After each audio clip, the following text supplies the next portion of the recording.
Il arrive que cette assemblée se perde dans les chiffres, les organigrammes et les intentions plus pieuses.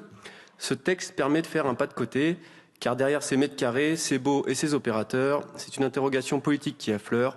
L'État saura-t-il enfin se comporter en propriétaire avisé, ou continuera-t-il à s'en remettre à une gestion dispersée, financée à crédit et sans raisonnement économique? Nous connaissons tous le diagnostic, les rapports de la Cour des comptes et de l'Inspection générale des finances ont déjà fait le travail, le système actuel est obsolète, les conditions de travail des agents publics insatisfaisantes et l'addition en est payée par le contribuable. À cet égard, la création d'une foncière de l'État constitue probablement une évolution salutaire. Ce n'est pas le grand soir. C'est une nécessité, cependant, qui permet de s'approcher d'une logique patrimoniale et d'une vision d'ensemble que le morcellement actuel empêche. On sortirait de l'hétérogénéité des situations et d'une gestion immobilière inefficace. Bref, on rapprocherait l'État d'un propriétaire responsable et l'éloignerait d'un occupant distrait. Nous soutenons donc pleinement l'esprit de ce texte qui va dans le sens d'une gestion plus rationnelle du patrimoine public. L'expérience montre toutefois qu'une réforme structurelle, aussi nécessaire soit-elle, gagne toujours à être accompagnée d'un levier comportemental. La réussite d'une politique immobilière ne repose pas seulement sur l'architecture juridique, mais aussi sur la capacité à aligner les intérêts des administrations avec l'objectif d'optimisation.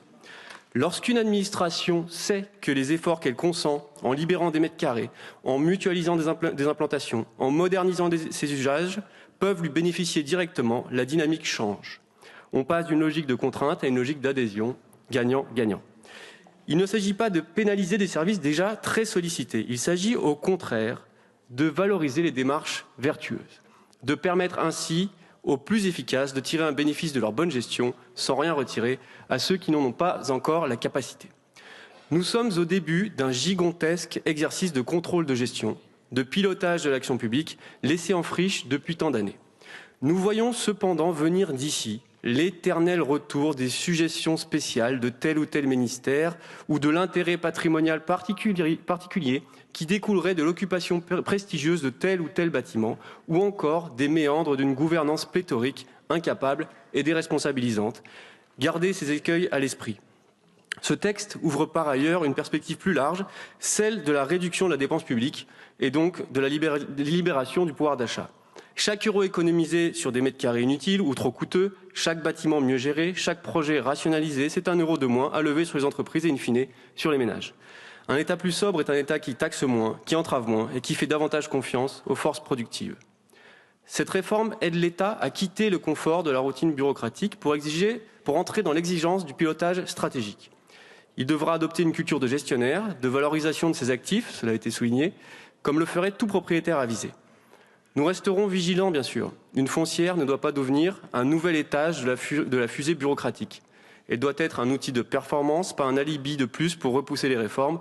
Or, nous connaissons tous cette pente douce et confortable sur laquelle nous nous laissons facilement glisser depuis des années. Le chemin vers une gestion immobilière rationnelle est donc encore semé d'embûches. La seconde étape, dans cette révolution immobilière à retardement, consistera certainement à mieux ajuster la stratégie budgétaire sur une analyse économique. L'actuel raisonnement, essentiellement fondé sur les crédits de paiement et donc sur une logique de trésorerie annuelle, conduit souvent à privilégier des locations coûteuses ou à éviter des rénovations, quand bien même le retour sur investissement serait à 10 ans. Cela a été souligné par mes collègues du RN et d'Horizon. Toutes les dépenses ne se valent donc pas. À nous de réduire les coûts d'opportunité immobiliers. C'est donc un véritable défi qui devra être relevé dans les années qui viennent. Mais chaque chose en son temps, et le temps administratif a parfois ses raisons que l'impératif politique ne connaît point. Vous l'aurez compris, le groupe UDR votera en faveur de ce texte. Je vous remercie.